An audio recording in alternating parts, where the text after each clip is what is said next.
নমস্কার বন্ধুরা, আবারও আজকে আমি চলে আসলাম একটি নতুন ব্লগ নিয়ে আপনাদের সামনে। আমি প্রিয়া ধানবাদ থেকে উপস্থাপনা করছি। সকাল হয়ে গেছে, এইবারে প্রিয়াংশু ঘুম থেকে উঠবে, আমি আস্তে আস্তে ঘরের কাজগুলো করে নেব। আশা করি আপনারা সবাই ভালো আছেন, সুস্থ আছেন। যে যেখান থেকে আমার ব্লগটি দেখছেন, কমেন্ট করছেন, তাদের সবাইকে মন থেকে ধন্যবাদ। দয়া করে পাশে থাকবেন, আমিও সবার পাশে থাকি। আশা করি আপনারাও সবাই সবার পাশে থাকবেন। আমার ব্লগটি দেখছেন, এনজয় করছেন, কমেন্ট করছেন, এর চেয়ে বড় আর কি পাওনা বলুন। আমার তো সকালের কাজ শুরু হয়ে গেল, ভীষণ হেক্টিক এখন শিডিউল। কারণ কি, বাবা চলে গেছে বাড়িতে, আর ওর বাবা কাজে বেরিয়ে গেছে সকাল সকাল। আমি ছেলেকে একা হাতেই এখন রেডি করা, ঘরের কাজ করা, সব কিছু করা। এক তো দেখুন, সবচেয়ে বড় কথা হচ্ছে নিজের মা বাবা থেকে দূরে থাকা। যে মানুষরা থাকে, মানে বিয়ের পরে প্রত্যেকটা মেয়ে ছেলেই থাকে, তারপরে দূরের কথাও কি বলুন তো, অনেকটা দূরে থাকি। মানে আমার কাছে এটা বিদেশ সমান। কেউ হয়তো বলবেন দেশের বাইরে গেলে বিদেশ বলে, তো আমি বলবো রাজ্যের বাইরে গেলেও বিদেশ বলা যায়। কারণ আমার কাছে এটা বিদেশ, কারণ এটা দেশ দেশ নয়। কারণ আমার দেশ হচ্ছে আমি যেখানের মেয়ে, যেখানের মানুষ, সেখানে আশেপাশে দুটো মানুষ থাকলে না, আমি আমার মানে কখনো অসুস্থ আছি, কখনো মন ভালো নেই, কখনো মনটা মানে খারাপ আছে, তো তার কাছে গিয়ে আশেপাশে মানুষের কাছে গিয়ে একটু গল্প করলাম, কথা বললাম, মনটা হালকা হয়ে গেল, সেই জায়গাটা পাই। কিন্তু এটা আমার কাছে এই জন্যই বিদেশ, এখানে যে যার নিজের কাজে ব্যস্ত, যে যার নিজের জীবনে ব্যস্ত, কেউ কারুর নয়, জানেন। তাই জন্যই বিদেশ বললাম। এখানে নিজের ছেলেকে নিজেকেই দেখতে হবে নিজে। আর যেখানে আমি বললাম দেশ বা নিজের জায়গা হলে কি হয় জানেন, সবচেয়ে বড় জিনিস যে আমি জানি যে ঠিক আছে, আমি একটু ঘরের কোনো কাজে ব্যস্ত আছি, যে আমার ছেলেটাকে একটু পাশের বাড়ির কাকিমাকে দিয়ে আসলাম, একটু কাকিমা দেখলো বা দিদি দেখলো বা জেঠিমা দেখলো, যেটা ছোটোবেলা থেকে আমরা পেয়েছি। আমাদের ছোটোবেলা থেকে যত কষ্টে মানুষ হয়েছি না কেন, আশেপাশে মানুষকে পেয়েছি, নিজের চেনা পরিচয় পেয়েছি, সেটা আলাদা। কিন্তু এইখানের ব্যাপারটা আলাদা, যে যার নিজের কাজে ব্যস্ত থাকি। আর আজকাল দৈনন্দিন জীবনে এটাই তো হয় বলুন। স্বামী কাজে মানে সকাল সকাল বেরিয়ে যায়, যতটাই চেষ্টা করে, যখনই চেষ্টা করে ঘরে থাকলে হেল্প করে দেবে, কিন্তু ঘরে না থাকলে কি করব, উপায় তো নেই না। তাতে আপনি সুস্থ থাকুন, অসুস্থ থাকুন, মন ভালো থাকুক, মন খারাপ থাকুক, সব নিয়ে আমাদের মানে চলে যেতে হয়। আর যথাযোগ্য আমরা মেয়ে না, মেয়ে মানুষরা না তরল পদার্থর মতন হই। যে বাটিতে বা যে পাত্রে আমাদের দেওয়া হয়, মানে রাখা হয়, সেই পাত্রটার আকার আমরা ধারণ করি, ওই জিনিসটাই। আমি এখানে সকাল সকাল সুজি বানিয়ে নিয়েছি, প্রিয়াংশু খেয়ে নিয়েছে, ঠাকুর নম করে নিল, ওকে রেডি করিয়ে দিয়েছিলাম, আমাকে প্রণাম করে নিল। এরপরে ওকে নিয়ে স্কুলে বেরিয়ে যাব। স্কুল আমাদের এখান থেকে না অনেকটা কাছে, তাই জন্য বেশি অসুবিধা হয় না। আর তাই জন্য আমার মানে এইসব দেখেই আমরা ঘরটা একটু সামনের দিকেই রেন্টে নিয়েছি। আগে আমরা অনেক ভেতরে থাকতাম, ওখান থেকে স্কুলটা অনেক দূরে হতো। তাই জন্য স্কুল তো তখন ওকে ভর্তি করায়নি, 1 বছর আগেই আমরা এই ঘরটা ভাড়া এসেছি, মানে অ্যাজ আ রেন্ট। আর আপনারা জানেন অন্য জায়গায় থাকি, তো নিজের ঘর দুয়ার সব ছেড়ে এসে অন্য জায়গায় থাকি, তো সেই কারণে আমাদের ভাড়া ঘরে থাকতে হয়।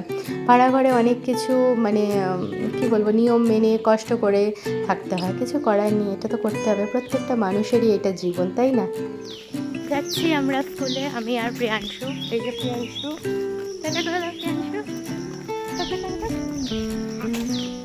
যাই প্রিয়াংশুকে স্কুলে ছেড়ে দিয়ে আসি, তারপরে সারাদিনের প্রচুর রাজকাজ বাকি আছে, চলবে।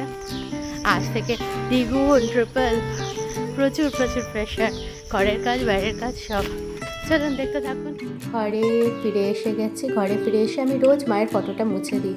আজকেও মোছার পরে কেন যেন মন করছে যে হাত পা ধুয়ে ধুয়ে আমি এসে বসলাম একটু ফ্যান চালিয়ে, মায়ের ফটোটাকে আমি নিজের এটা দিয়েই মুছছি।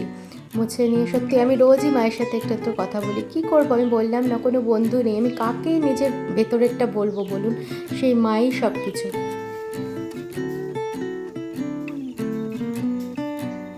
বাড়ি এসে গেছি, বাড়ি এসে মায়ের ফটোটাকে নিয়ে মাকে একটু আদর করে দিই।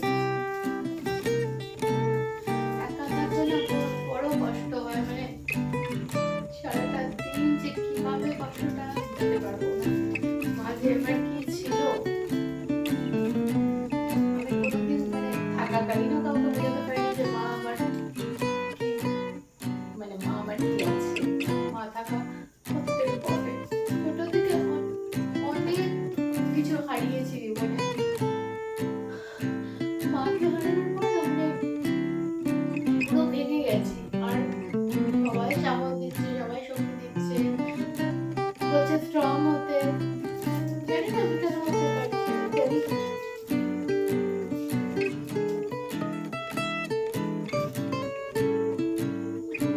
কোনো জিনিসই আমি সুস্থভাবে করতে পারছি না। প্রত্যেক দিনের ভিডিওটা যেটা আপনাদের কাছে যাচ্ছে, মানে হয় না মন মেরে মেরে। আগে ভিডিও করতাম খুব উৎসাহী সহিত, খুব খুশির সহিত। আপনারা যারা আমার চ্যানেল দেখেন তারা হয়তো প্রথম থেকে যারা জানেন তারা হয়তো জানেন যে আমি আগে প্রচুর কমেডি শর্টস করতাম। আমার মা যখন ছিল, আমার মা যখন অসুস্থ হলো, তারপর থেকে আস্তে আস্তে চ্যানেলটার প্রতি সব দিক থেকে আমি ভেঙে যাচ্ছি। আমি আমার কষ্টটা কাউকে বলতে পারছি না। স্বামী আমার ভালো বন্ধু আমি জানি, কিন্তু এতটাই কাজে ব্যস্ত থাকে না, স্বামীকেও বলে উঠতে পারি না ওই জায়গাটা।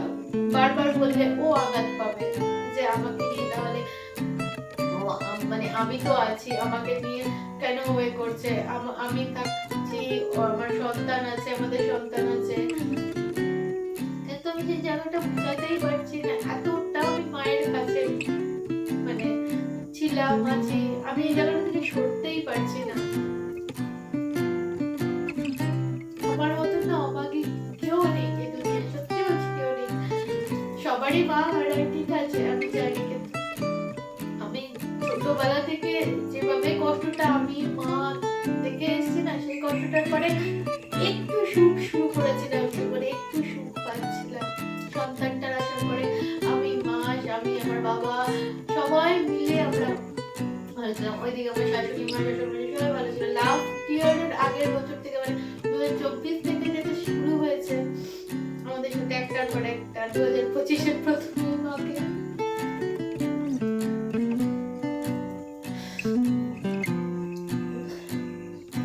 অনেকের ভিডিওটা ভালো লাগবে না, অনেকে বলবে যে এমনি করার কি দরকার। আর আপনারা ভালো করে জানেন আমার যেটা হয় আমি ন্যাচারাল আপনাদের বলি। আমি ঘরে এসে বললাম ডিপ্রেশন হবো, এখন আমি হতে পারিনি, মায়ের কষ্টের সামনেই বসে আছি। আজ খালি ঘর, পাকা ঘর পেয়েছি, বিশ্বাস করুন আমার ভেতরে প্রচুর বেদনা, প্রচুর কষ্ট জমেছিল। এতদিন তো বাবা ছিল, আমার সন্তান তাকে, আমি তাকে আছে, ও রাত্রে আসবে, হাজবেন্ড রাত্রে আসবে, বাবা একটু বাড়ি গেছে, তো আমি এই ভেতরের কষ্টটা বের করে কাঁদতে পারছি না। আজকে আমি না হালকা হতে পারলে না, আমি বিশ্বাস করুন আমি প্রচুর ভাবে ভেঙে যাচ্ছি। আমার মন মেজাজ কিচ্ছু ভালো নেই, আমার কিছু করতে ইচ্ছা করছে না, কিচ্ছুতে কিছু করতে ইচ্ছা করছে না। শুধু মনে হচ্ছে মায়ের ফোনটাকে নিয়ে বসে থাকি। মা যবে থেকে অসুস্থ হয়েছে ঠিক মতো খাওয়া দাওয়া করছে না, কিছু না। হ্যাঁ সবাইকে দেখাচ্ছি, এনজয় করছি, দেখাচ্ছি যেমন পাচ্ছি নিজের লাইফটা, কিন্তু কেমন আছি সত্যি যদি জানতে চান তা অন্তর থেকে আমার মা সত্যি জানে আর ভগবান জানে আমি কেমন আছি।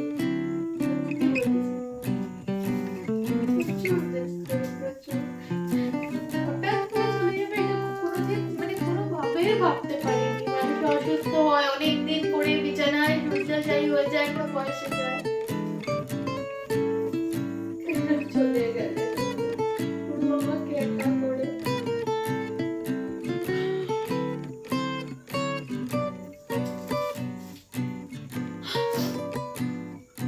কি চায় ঠাকুর আমার কাছ থেকে আমি সেটাও জানি না, কি চায়। আর স্ট্রং হতে পারছি না। ছোট থেকে এত কষ্ট, এত বেদনা, এত যন্ত্রণা দেখেছি, স্ট্রং হতে হতে আজ আর আমি স্ট্রং হতে পারছি না। আমি একটা জায়গায় থেমে গেছি, আমি থমকে গেছি, মানে আমার পৃথিবীটা একটা জায়গায় স্থির হয়ে গেছে। পৃথিবীর চলছে নিজের ধারা অনুযায়ী, কিন্তু আমি একটা জায়গায় থেমে গেছি। আমি ওখানটা থেকে বেরোতেই পারছি না, বেরোতেই পারছি না।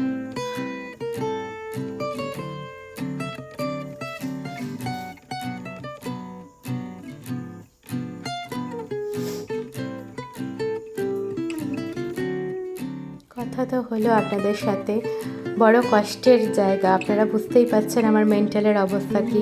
আমি ঝাঁটা নিয়ে আসলাম, এবারে আমি ঘরটা পরিষ্কার করে নিই।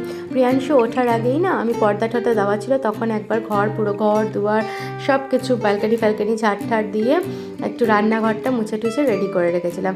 ঘরটার মানে মোছা হয়নি, ঘরটা মোছা বাকি আছে, ঘরটা পরে মুছে নেব স্নানের আগে। এখন আরেকবার ঝাড় দিয়ে দিই। কারণ ঝাঁট না দেওয়া হলে না, যে প্রিয়াংশু যাওয়ার আগে এটা ওটা খেলেছে না, এদিক ওদিক ফেলেছে, ওইগুলো উঠিয়ে নিয়ে আমি ঝাঁটটা দিয়ে দিচ্ছি। আর সত্যি কথা বলতে গেলে মনের জোর নিয়ে আমি ভিডিওগুলো করি, মনটাকে শক্ত করে করি। আর আজও বলতে গেলে সত্যি আপনারা ভিডিওতে বুঝতে পারেন কি না জানি না, যখন ভয়েস ওভার দিই তখনও মায়ের কথা আসলে পরে আমি ভেঙে যাই।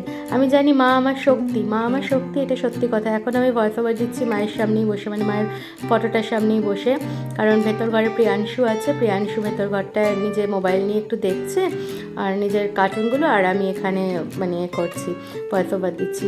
সত্যি কথা বলতে গেলে এখনও মনটা ওরকম, মানে আমি বিশ্বাসই করতে পারি না যে মা নেই, মা চলে গেল এত তাড়াতাড়ি। আমার কাছে মানে অসম্ভবের ব্যাপার এটা হয়ে উঠেছে।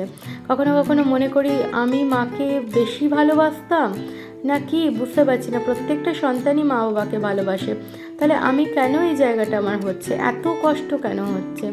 আসলে কি বলুন তো, কষ্টটা আমি এই জন্যই আপনাদের বলতে পারি, তার কারণ হচ্ছে আমি না ছোটো থেকে আমার মা বাবা আমরা প্রচুর কষ্ট করে আমাকে মানুষ করেছে, আর কষ্টটাকে খুব কাছ থেকে দেখেছি।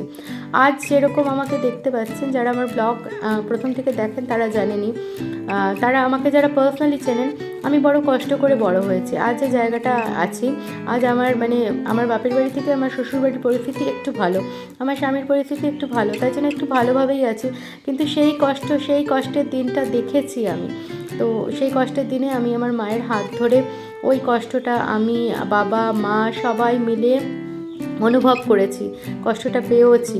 আর সকাল থেকে দেখুন আপনাদের সাথে কথা বলতে গিয়ে, মানে আপনাদের সাথে অতক্ষণ টাইমটা আমি স্পেন্ড করতে গিয়ে ওষুধ খাওয়া হয়নি, খালি পেটে এখনও আছি, তাই জন্য এখন আমি ওষুধটা খেয়ে নিলাম। তরকারি আনতে গিয়ে মনে পড়লো এখান দিয়ে যাচ্ছিলাম যখন, যে ওষুধটা খাইনি, চলুন ওষুধটা খেয়ে নিই, তাই ওষুধটা খেয়ে নিলাম। তো যে মায়ের কথাটা বলছিলাম, মায়ের কষ্টটা কেন ভুলতে পারি না, বা অনেকটা মানে কষ্টটা এখনও কেন হয়, ভোলা তো যায় না, সম্ভব না, আর কষ্টটা এই জন্য এখনও হয়। সবচেয়ে বড় কথা হচ্ছে ওই কষ্টটা দেখে বড় হয়েছি, মানুষ হয়েছি। মা আমাকে বড় মানে ছোটোবেলায় অনেক মারতো বকতো, আজকালকার বাচ্চারা ওরকম মারা বকা খেলে পরে তো মা বাবার থেকে দূর হয়েই যাবে, কিন্তু আমি জানতাম মামাম খুব ভালোবাসে আমাকে, আর সত্যি ভীষণ ভালোবাসতো। আর সন্তানটা আসার পর না, মানে আমার গর্ভে যখন ছিল প্রিয়াংশু 7.5 মাসে, তখন থেকে মা আমার কাছে ছিল। তো আমার মা আমাকে এমনভাবে, মানে আমি বলবো না প্যাম্পার্ড করা মানে কোনো কিছুই করতে দেবেন না তা না, প্যাম্পার নয়, মানে আমার ডান হাত, কিছু হলেও মাকে বন্ধুরূপে বলতে পারতাম। আর কোনো রকম সুবিধা ছিল না মায়ের, মানে কোনো কিছু খাওয়া দাওয়াতে অন্য কিছু খাচ্ছি, মা খাবে, হ্যাঁ খেয়ে নাও, খেয়ে নিল। মানে যদি মুড়ি খাচ্ছি, মুড়িও মা খেলো, বার্গার খাচ্ছি, বার্গারও মা খেলো, মানে মায়ের জন্য অন্য কিছু চিন্তা করতে হতো না, মা কখনো কষ্ট দিতে চাইতো না। তো এইটা হচ্ছে মায়ের ব্যাপার, ওই জন্য মা এতটাই কাছের ছিল, সবসময় এতটা কাছের ছিল। আর আমি না নির্দ্বিধায় বাইরে বাজার করতে যাচ্ছি, হাজব্যান্ডের সাথে যেতে হলো, তো নির্দ্বিধায় চলে গেলাম, জানি যদি প্রিয়াংশু পটি করে দিয়েছে তো মা পরিষ্কার করে দেবে, প্রিয়াংশুর খিদা পেয়েছে মা রান্না করে খাইয়ে দেবে, প্রিয়াংশুকে ম্যানেজ করে সে চলে যাবে, প্রিয়াংশুর ঘুম পেয়েছে তো প্রিয়াংশুকে ঘুম পাড়িয়ে দেবে, সব কিছুই করে দেবে। তো মা ওখানে অনেক বড় সাপোর্ট ছিল। মা চলে যাওয়ার পরে, মানে আপনার ডান হাতটা কেটে যাওয়ার পরে আপনার যে ব্যথাটা, ওই ব্যথাটা আপনিই অনুভব করতে পারবেন, অন্য কেউ আপনার জায়গায় অনুভব করতে পারবে না, এটাই সত্য কথা। তো সেই সত্য জিনিসটাই আমার সাথে হচ্ছে, প্রত্যেকটা দিন, প্রত্যেকটা সময়, প্রত্যেকটা ক্ষণে হচ্ছে, আর আমি সেটা বুঝতে পারছি। তো যারা আমাকে বলেন এটা ভুলতে হবে, এগোতে হবে, এগিয়ে যেতে হবে, তুই ধরে রাখছিস, আমি ধরে রাখছি কারণ আমার দ্বারা সম্ভব হচ্ছে না, আমি চেষ্টা করছি, আমি আমার বাবা দুজনেই চেষ্টা করছি।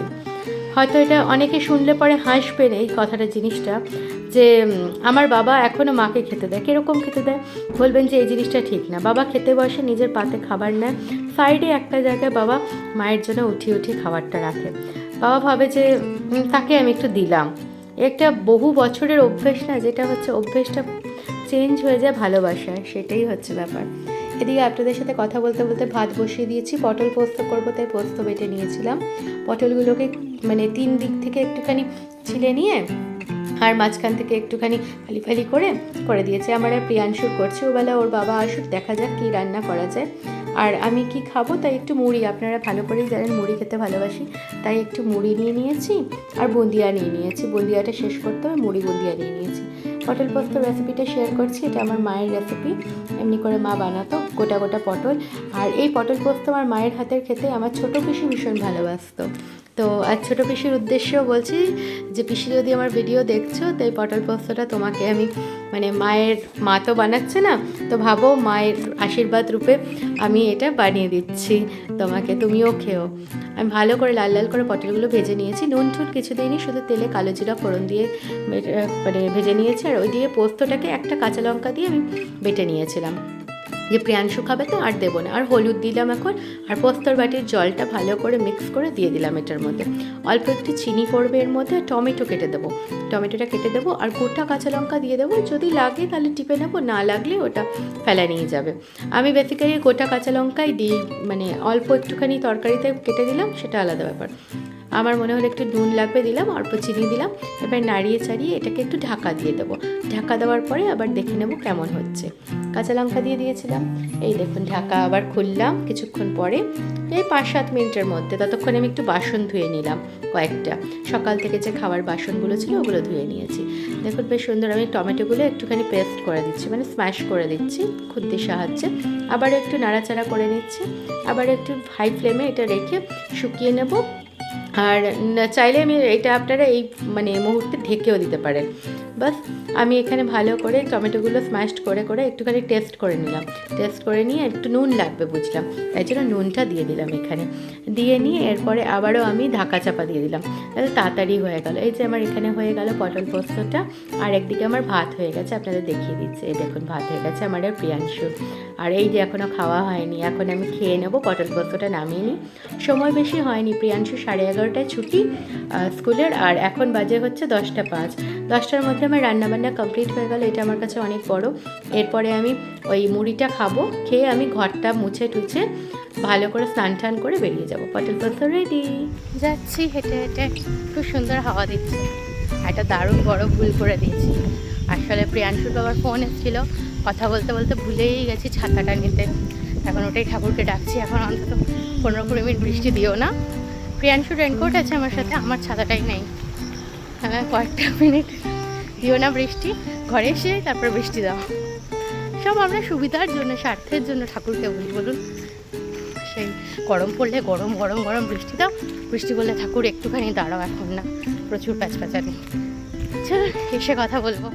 বাড়ি এসে প্রিয়াংশুকে গরম জল দিয়ে স্নান টান করিয়ে ফ্রেশন আপ করিয়ে তারপরে পুজো টুজো দিয়ে তারপরে খেতে বসে যাচ্ছে। যে ভাত নিয়ে নিচ্ছি আগে, আমার আর প্রিয়াংশুর ভাত একসাথেই বেড়ে নেব।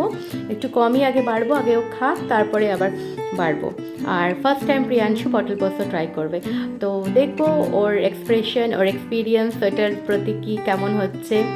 তো সেটাই হচ্ছে ব্যাপার। এখন না যত খাবারই হচ্ছে, প্রায় খাবারই প্রিয়াংশুর নতুন নতুন জীবনের প্রথম খাবার খাচ্ছে। কারণ আগে তো হালকা হালকা অন্যরকম খাবার খেতো, এখন আমরা যা খাচ্ছি সেটাই আমি দেওয়ার চেষ্টা করছি। টেক্সচারটা টেক্সচারটা দেখছেন কি সুন্দর পোস্তটার হয়েছে, খুব সুন্দর হয়েছে। আর বিশ্বাস করুন এই ভিডিওটা আগের দিনের, আর এখন আমি এটা বলছি আপনাদেরকে, ভয়েস ওভার দিচ্ছি, তো অপূর্ব হয়েছিল স্বাদে। পুরো মনে হলো মামাম রান্না করেছে, মামামের হাতের রান্নার ছোঁয়া ছিল। বাস ভালো করে মেখে নিচ্ছি। আর প্রিয়াংশুর এক্সপ্রেশন দেখবেন, আপনারা সবাই বলবেন যে প্রিয়াংশুকে শিখিয়ে দিয়েছি, এটা বলতেই পারেন, কিন্তু প্রিয়াংশুকে শিখাই না, জানেন, ও সত্যিটা বলে। ওর ভালো না লাগলে আমার ভিডিও ওয়াচ করবেন, কয়েকটা ভিডিওতে ওর ভালো লাগেনি, ও বলেছে না এটা ঠিক না। আর ওই দিক থেকে প্রিয়াংশু ফটো তুলছে ওর মোবাইলটাতে। এই যে এবার নিয়ে নিয়েছি, একটু পটলও নিয়ে নিয়েছি, এবার ওকে খাওয়াবো। ওর এক্সপ্রেশন দেখবেন, ওর দারুণ লেগেছিল, ভালো বলে দিল। চলুন আজকের এই ব্লগটি এই পর্যন্তই রাখলাম। আশা করি আপনারা সবাই সুস্থ থাকবেন, ভালো থাকবেন, পাশে থাকবেন। রবিবার করে আমার ব্লগ আসে না, কিন্তু ওয়েট করবেন, সোমবার এসে যাবে। টাটা।